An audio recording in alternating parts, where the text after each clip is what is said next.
It's still true, and it's funny. And I couldn't think of a funny thing to say. I could not think of a single funny thing to set this up with. But I found a reading that I like. And it comes from Charles Fillmore's book. Charles Fillmore is Unity's co-founder. And Keep a True Lent. And this is the Lenten season for many religions, many churches. We sometimes practice a Lent, but it's not an inherent part of Unity. But Charles did write this book. And this is the third Sunday of Lent. And Charles says we should ever remember that our youth, which we love so well, never really dies. It merely falls asleep in the realm of the subconscious. People grow old because they let the youth idea fall asleep. By using spiritual understanding, they can awaken it. The awakening of youthful energies is necessary to one in the regeneration. The body cannot be refined and made like its creator, eternal, before all the thoughts necessary to its perpetuation are revived in it. Jesus represents man in the regeneration, that is, man in the process of restoring his body to its pristine purity, where it will live on perpetually without old age, disease, or death. A necessary step in this process of body restoration is the quickening of the vitalizing energies in the subconsciousness that feed the body and give it the life force that renews its youth. Eternal youth is one of the God-given ideas that man loves. Waste of substance, and substance in metaphysics as divine ideas. That's what our substance is. It's eternal, it is infinite. Waste of substance is the great sin, and what is sin but missing the mark? Is the great sin that results in body disintegration.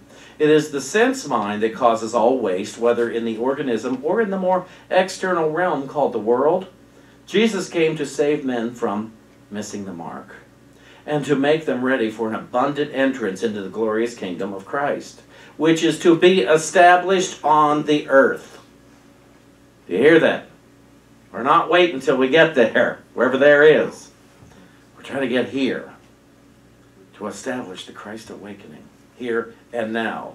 We can get at the subject of conservation definitely by considering the life hid with Christ in God.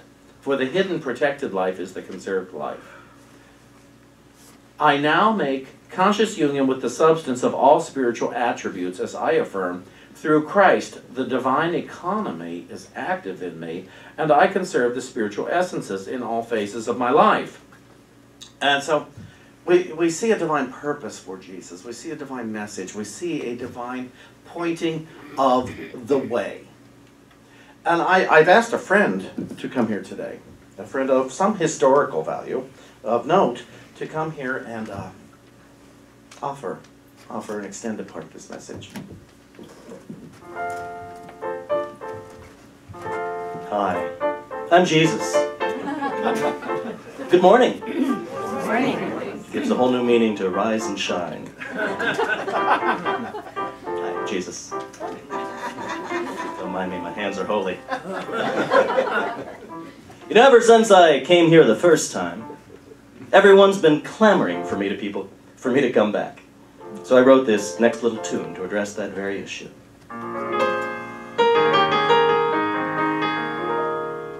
Everybody's into me, but they don't seek to love their enemies or turn their cheek. They're busy shopping at a gun boutique. Why would I ever come back here? You like to say you love me, but you never tried the stuff I told you on that mountainside. You adored me once I up and died. Why would I ever come back? You like to quote from the book of John, but you make it sound like the wrath of Khan. Just like that prodigal, I had to stop. So I went home again to my old pop. Now I'm in heaven and I run the shop. So why would I ever come back? I know what you're thinking.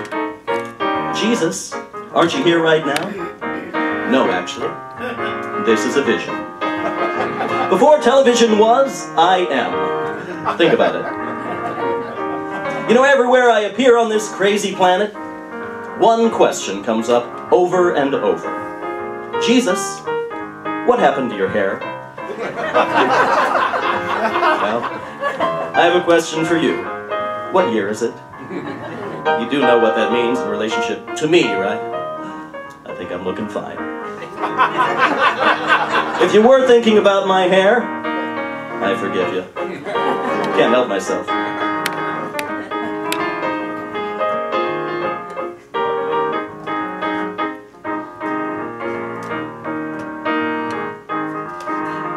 Nothing like a good Merlot. I told you greater miracles will you perform. Well, I walked on water and calmed the storm. You made hurricanes the brand new norm. Why would I ever come back here? Today the Good Samaritan is quite unknown. You leave that fella in the ditch alone. But first you bitch about it on your phone. Why would I ever come back? You say the Bible is literally true. I guess God is love must be obtuse haiku. So if you're wanting me to leave my post to solve these problems I've diagnosed, go get my daddy or the Holy Ghost. Cause why would I ever come back? Why would I ever? Maybe I'll never. Why would I ever come back?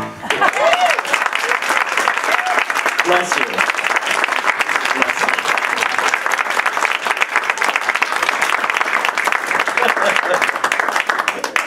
you. We do sometimes we do things differently here. You're traditional. That hymn that he just you know, we have to look at things in a different way.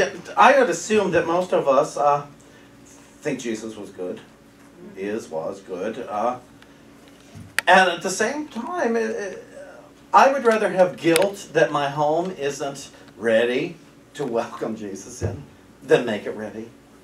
You know, if I wanted to have Jesus over for dinner and I wanted to impress Jesus, you know, it's like cleaning your house before the maid comes. Am I good enough to receive a being that I think is holy?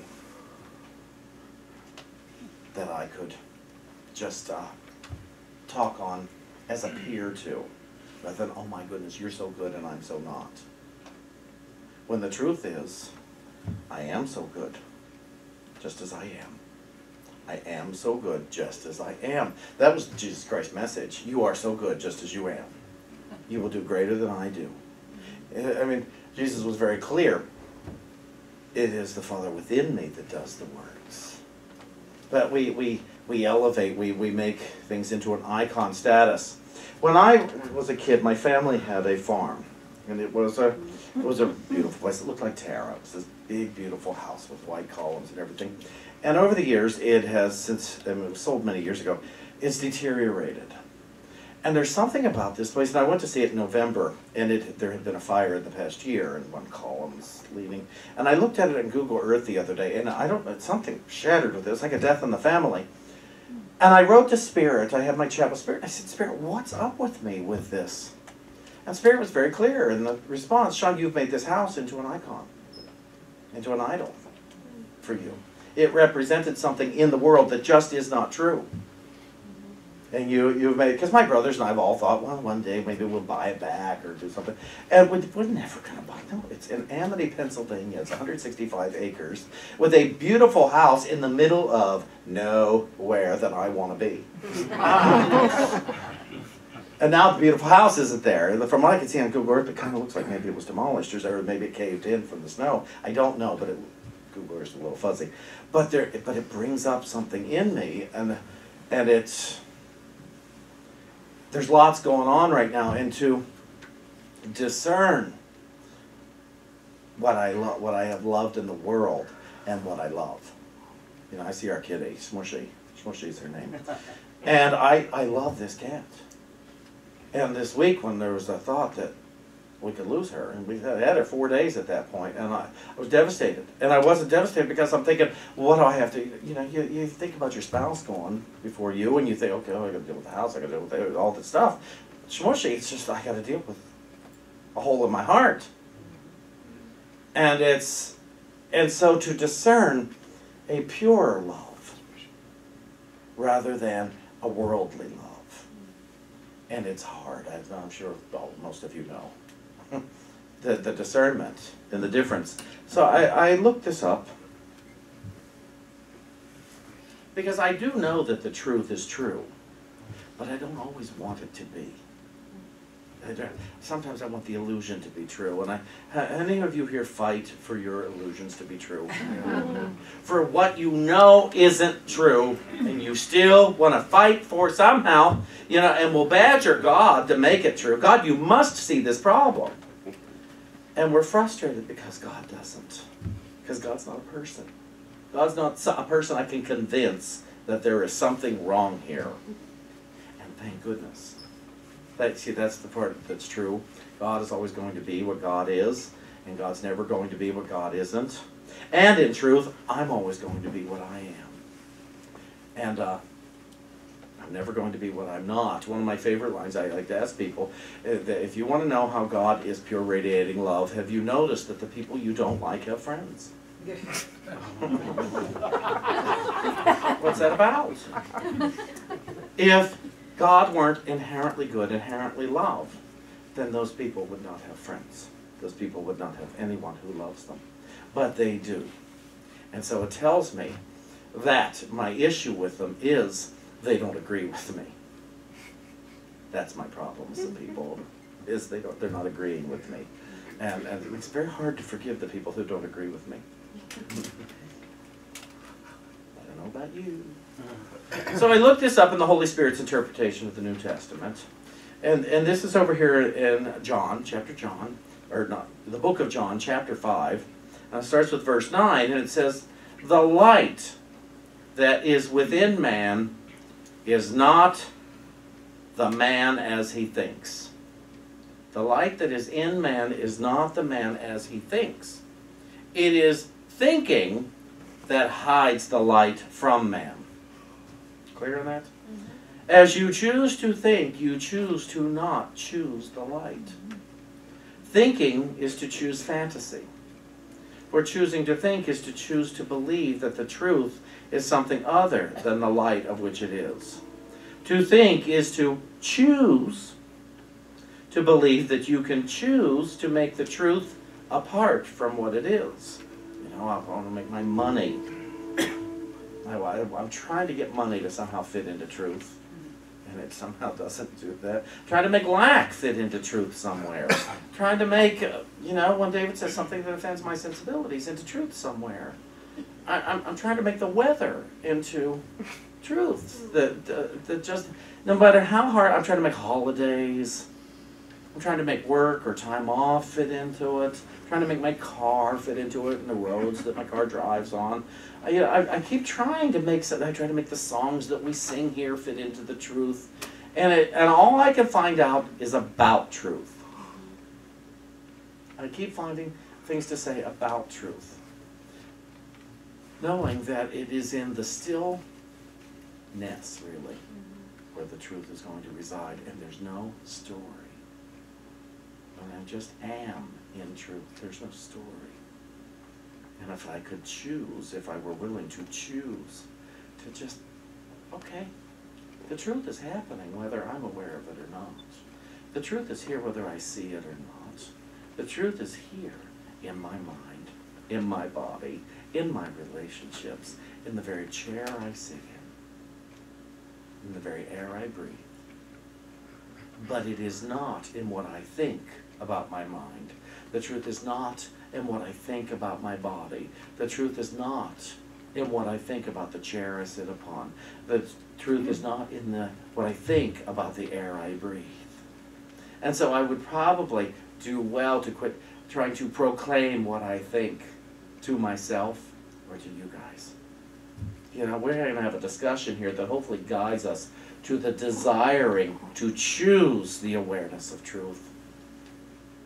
But otherwise, does it matter what my favorite thing on the menu of B.J. Ryan's is? And even more so, does it matter what I don't like the most with B.J. Ryan's? Does it matter what I don't like most about you? It does matter about you, but it, it does not matter. But a few years ago, David was producing a CD. And when David produces a CD, we hear that CD over and over and over again as he's getting the sound right. So where it plays equally on every CD player, in the car. And I mean, I could wake up for 2 weeks hearing the same phrase. I remember she was doing the Nancy Lamont, ask me again. I heard, ask me again. For days and days and days, that's what I heard waking up the whole sound system of the house. Ask me again. Ask me again. Not again. Never got that far. And one day he's playing. There was one CD he was producing in the car, and the song came on. And I was about to make a proclamation of how I don't like that song. And it occurred to me, why do that? How is that going to benefit my life? First of all, the more CDs he sells, the better my life is. I don't need any song on that CD to not be perfection. To not be a magnificent piece of art. And I realized that, and it hit me, oh, I don't just say things I don't like. I proclaim them. I make a holy proclamation of what I don't like in the world.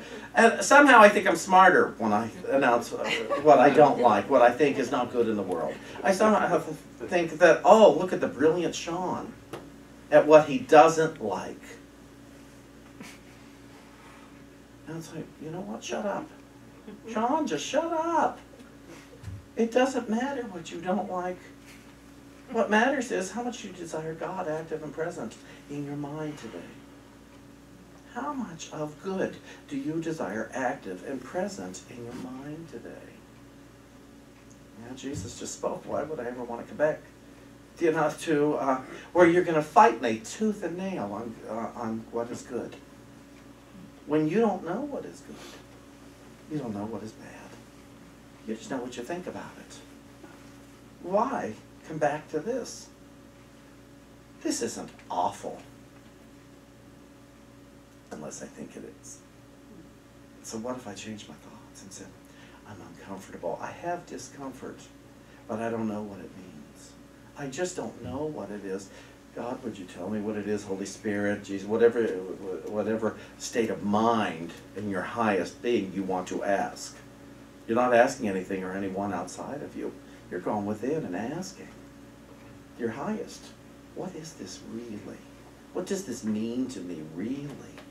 What are my thoughts about this? I told you once I was upset and I said, what are my real thoughts about this? Spirit said that it doesn't matter. And I thought, oh, I've ruined a whole day over it doesn't have something that doesn't matter to me. Oh, that's a good one. That is a good one. The light shines for you when you welcome that the light must shine because it is truth. When you are prepared to see only all that is truth, truth is all you shall see because it is all that there is. Now, that last part, listen to that. When you are prepared to see only all that is truth, truth is all that you shall see because it is all that there is. Truth. Truth. Truth. Truth is that which has no opposite. Truth is that which has no opposite. Imagine that. And, you know, there are all sorts of religions the world over that all say the same thing. And that to me is where you get to only truth is true. It's where do the avenues agree? Not where they disagree, but where do they agree? I have to laugh sometimes. David's right now reading Course in Miracles and say, you know, it's just like somebody else pointed out. I said, well, only truth is true. Only truth. That's why we'll hear it in 12-step rooms, and we'll hear it in New Thought rooms, and we'll hear it in Christian churches, and we'll hear it in Course in Miracles, and we'll hear it in Buddhist, and we'll hear it Eastern, Western, and I don't know if there's Northern and Southern, but you know what I mean. And but only truth is true. And the truth always boils down to love. The truth always boils down to the simplest form of understanding. Now, I've invited another friend of historical value to come and speak to us on this.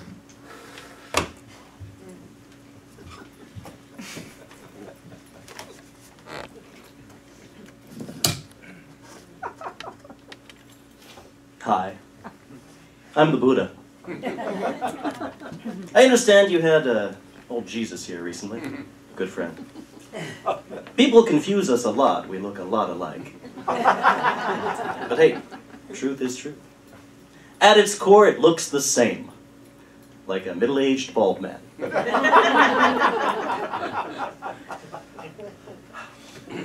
The world today.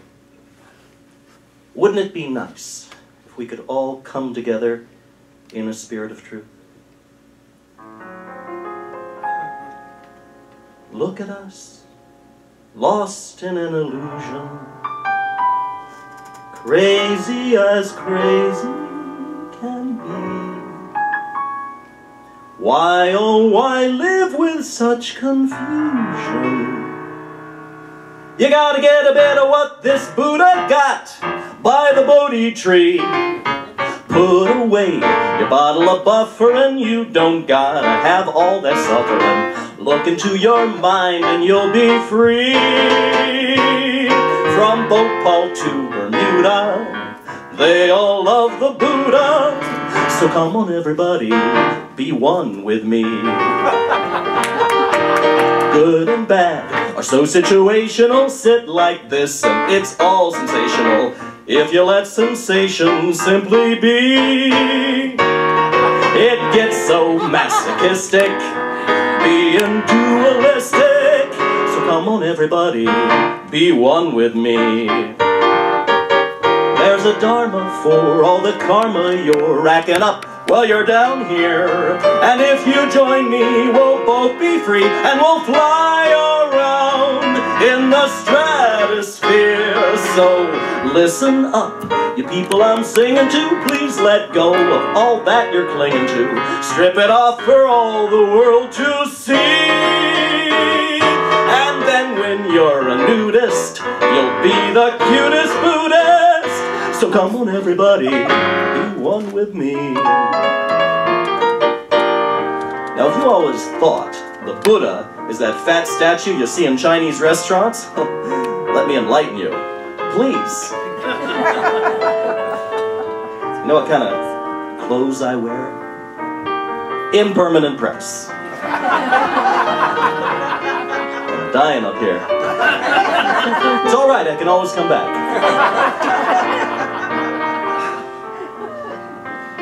I won't make you suffer through any more of this. But then again, that's your choice, isn't it? If you do the math, there's an eightfold path, and 4 noble things are true. I've got 3 jewels and 2 swimming pools, but it's emptiness without you.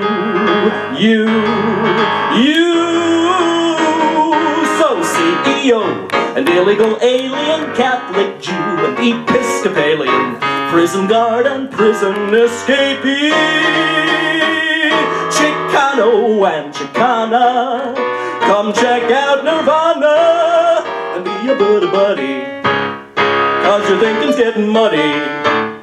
Don't be a fuddy-duddy, be one with me, be one with me, be one. But I better hear more than one hand clapping. With me!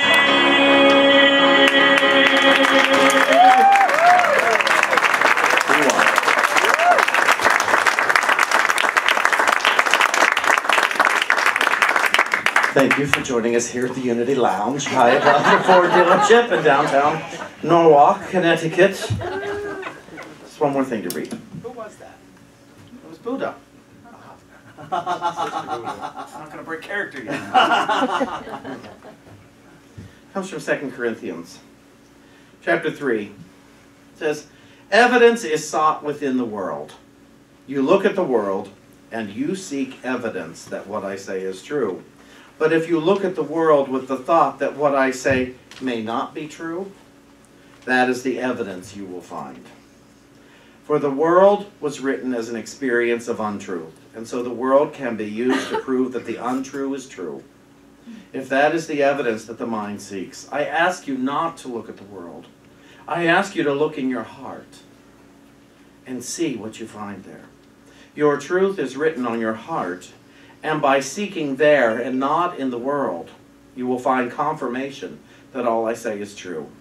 For you do know the truth when you hear it. You know it because it is written on your heart. It is written on your heart because it is you. Take a breath. Do a quick little exercise here. I invite you to look inside for a moment, to breathe, and find someone that you are confused about. Find someone that you're having difficulties recognizing the Christ in. Find someone in your mind and ask. Ask your highest mind to tell you the truth of that being. What is the truth of that being underneath their personality? Underneath what they have done to you? Underneath what you have seen them behave as in the world? Would you consider seeing the light of God in them for just a moment, so that you could see that light in you? For what I see in another, I see in myself. And that is our Jesus Christ message. What I see in another, I see in myself. What I choose to see in another is what I choose to see in myself. And so I ask you right now, would you look inside that being, beyond everything they have behaved as, and choose to see love, so that you may choose to see love in yourself. Today, with all the choices that I can make, I choose love. So it is.